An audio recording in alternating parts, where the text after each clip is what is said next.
जळगाव जामोद येथील 23 व 24 जानेवारी 2024 रोजी श्रीपाद कृष्ण कोल्हटकर कनिष्ठ महाविद्यालयात वार्षिक स्नेहसंमेलन युवोत्सव 2024 चे आयोजन करण्यात आले होते। वार्षिक स्नेहसंमेलन युवोत्सव 2024 चे उद्घाटन जळगाव शिक्षण मंडळाचे अध्यक्ष अनिल जयस्वाल यांच्या शुभ हस्ते पार पडले। तर कार्यक्रमाचे अध्यक्ष म्हणून प्रभारी प्राचार्य प्राध्यापक डॉक्टर प्रवीण डाबरे हे होते।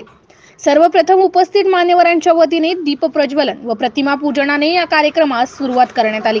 या प्रसंगी विद्यार्थ्यांनी विविध सांस्कृतिक कार्यक्रम सादर केले। यामध्ये वक्तृत्व स्पर्धा, गायन, एकल नृत्य, समूह नृत्य, नाटिका, म्युझिकल ड्रामा, एकपात्री प्रयोग, मूक अभिनय अशा विविध स्पर्धांमध्ये विद्यार्थ्यांनी सहभागी होऊन आपल्या उत्कृष्ट कला सादर केल्या। या प्रसंगी संस्थेचे सचिव अनुप पुराणिक, सहसचिव मिलिंद जोशी, प्राध्यापक गिरीश कुलकर्णी, प्राध्यापक जी.एस. वानखेडे, प्राध्यापक राजीव देवकर, सांस्कृतिक विभाग प्रमुख कनिष्ठ महाविद्यालय अधीक्षक संजय गाडेकर, प्राध्यापक प्रकाश गवई, प्राध्यापक डॉक्टर निलेश निंबाडकर, प्राध्यापक प्रदीप चव्हाण यांच्यासह महाविद्यालयाचे शिक्षक, शिक्षकेतर कर्मचारी व विद्यार्थी प्रामुख्याने उपस्थित होते।